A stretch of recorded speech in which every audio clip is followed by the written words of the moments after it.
Hello everyone, welcome back to channel. I am Nikhil Kumar. Till now we learned how to move inside Linux, read logs and search files. But here's the truth.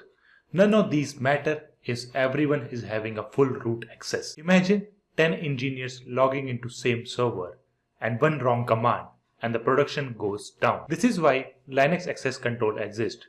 So today we will learn how real DevOps team control access using users, groups, sudo permissions, and the sudoers file. If you want to manage Linux servers safely in production, this is the must-watch video. So before touching any command, let's understand why users and groups exist. So why user and group exist? On your personal laptop, you are usually the only user, so everything belongs to you. But in the companies, it's different.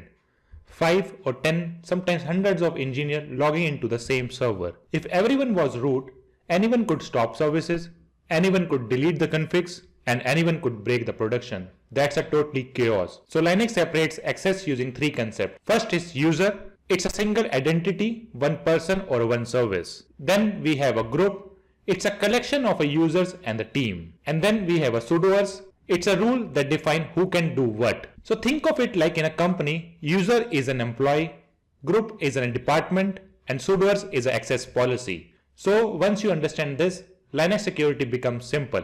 If this makes sense to you, you are already thinking like a DevOps engineer. Now let's move from the idea to the system itself and create a Linux user. So creating a Linux user is not just adding a name.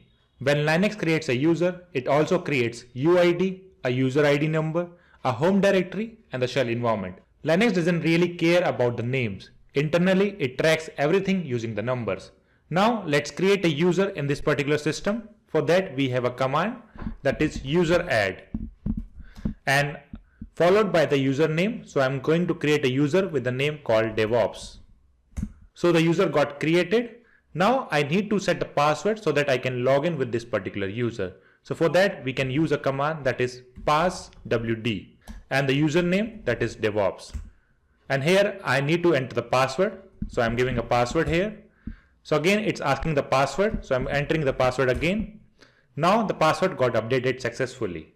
Now if I want to check the information about this particular user, so we can use a ID command. So ID space DevOps. So here we can get the information about the DevOps user. So here we can see it shows the information about the UID, GID, and the group's information of the DevOps user. UID is a user identity and the GID is a group identity. So Linux understands numbers, not the names. So one user is fine, but DevOps is a teamwork. Group makes Linux more powerful. Instead of giving permissions to 10 users individually, we give permissions to one group. Then we add users to that particular group. So it's like giving access to the backend team instead of managing each engineer separately. So now let's create a group here. So for that we can use a command group add and the group name. So here I'm giving a name that is backend. So the backend group got created. Now I want to add the user in this particular group. So for that we can use user mod command. So user mod -a and the G and the group name and the username which I need to add in this. Now the DevOps user is a part of a backend group. So to verify that, we can use the ID command, ID space the username. Here we can see something got changed. Earlier we were getting the UID, GID, the group information. But here the another group got added, that is a backend group. Just now we added DevOps user to a backend group. So we can see it got added successfully. Now the DevOps user is a part of a backend group. Any permission given to the backend group automatically applies to the DevOps user. This is clean, scalable, and how real team works. Now comes the most important part, that is sudo. Sudo means run a command as root. But the big question is who gets the sudo access and which commands can they run? And this is controlled by the sudoers file.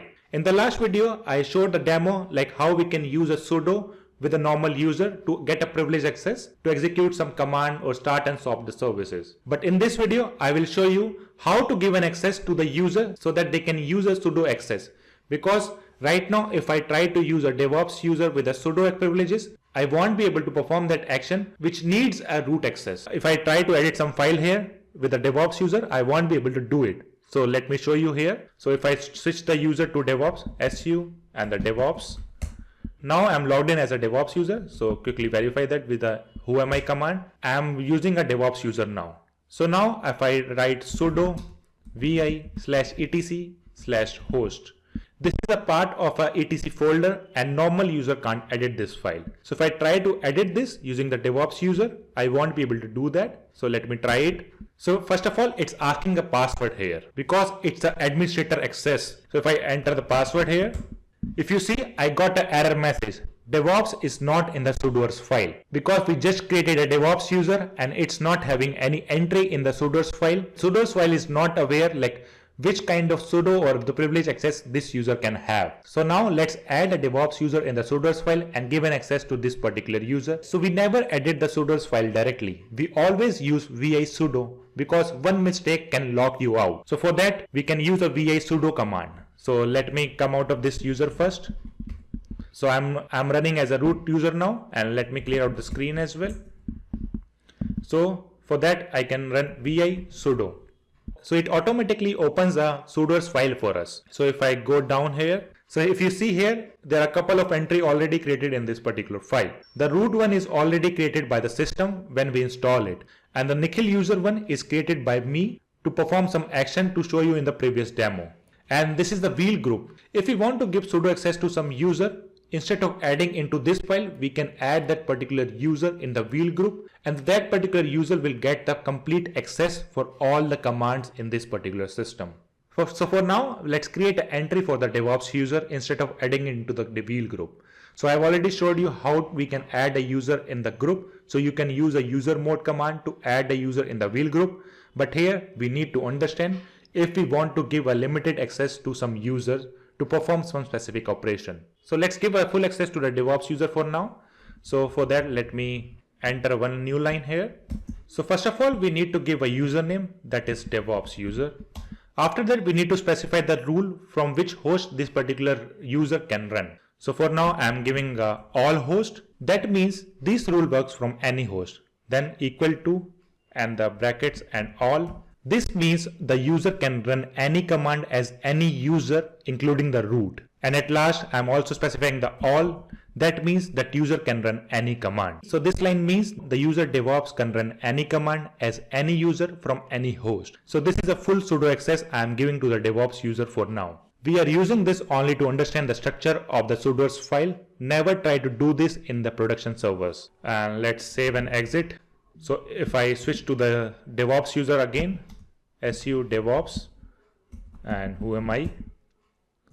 If I try to edit the same file again, so it's asking for the password. So if I hit the password, now I can able to open the file. And if I try to edit this, and I'm adding a comment testing from DevOps user, so I am able to save and exit this file. If I try to see this file, the content got updated successfully because we give a full sudo access to DevOps user. But this is very dangerous. One wrong command and the damage is instant over there. So the real DevOps work means limiting the power, not giving the full access. What if we want the user to restart the Nginx and nothing else? So for that, what we can do, we need to edit this file. So let me edit this file. So from here as well, I can edit, but I need to change the permission of the DevOps user only. So I need to go back to the root user. So here, if I run vi sudo again and edit this permission instead of all here, right now this particular user is having a full access. So instead of that, what I can do, I can give an access to restart the service, and that is SSH service. So usr bin systemctl restart SSHD.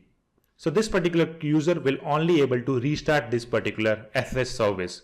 So here, if you notice, I give a complete path of the systemctl command. Let me save and exit.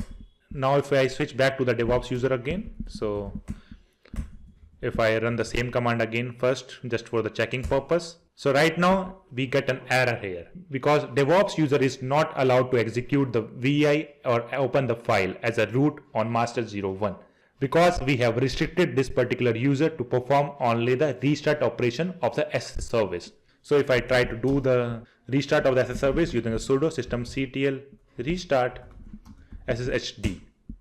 So I'm able to do that because I gave an access to restart the service only. So now the user can restart the SSH service but cannot touch any system file. This is the control access. But in the CI/CD pipelines, Ansible or the scripts can't type passwords. So sometimes we allow sudo without password, but only for the specific command. So what we can do in this particular scenario, let me go back to the root again and run vi sudo. And in this particular command, we just need to add the NOPASSWD and the colon. That means whenever we use sudo for this particular command, it will not ask for the password, because when we are running Ansible playbook to restart the service, in that particular scenario, the script will wait for the input from the user to enter the password. But we can't enter the password in the running Ansible playbook or the CI/CD pipeline. So in those scenarios, we need to give access so that user don't need to enter the password to use the sudo access. So let me save and exit in this, and let me clear the screen again, and let me switch to the DevOps user, DevOps. Let me restart the SSH service, sudo systemctl restart sshd. Now it didn't ask for the password, it directly restarted the SSH service. So there is no password prompt. It's great for the automation, but only use NOPASSWD with very strict commands. Just like in this scenario, I just gave an access to restart the SSH service. So in a similar operation, you can give an access to the particular user to perform some specific operation. So you will be having a control access on that particular user. So now you know how DevOps teams control Linux access. Let's test your understanding here. So try to do this on your machine. So first of all, create a user called deploy, and similarly create a group called frontend and add the deploy user to the frontend group. Just like I did in this particular demo, try to do it on your system and allow the deploy user to restart the Docker service only. Apart from that, user should not be having any other sudo permission, and the system should not be asking for the password. So you need to enable the NOPASSWD. So if you can do this, so you are managing Linux access the way real companies do. So today you didn't just learn the command. You learned how Linux access control using users, groups, sudo permissions, sudoers file, command level access, and automation friendly access. If you understand this, you are already ahead of many engineers. In the next video, we will go deeper with services, systemd, and processes. If you found this helpful, hit like, share it with your friends, and subscribe for more content like this. Thanks for watching. I will see you in the next one.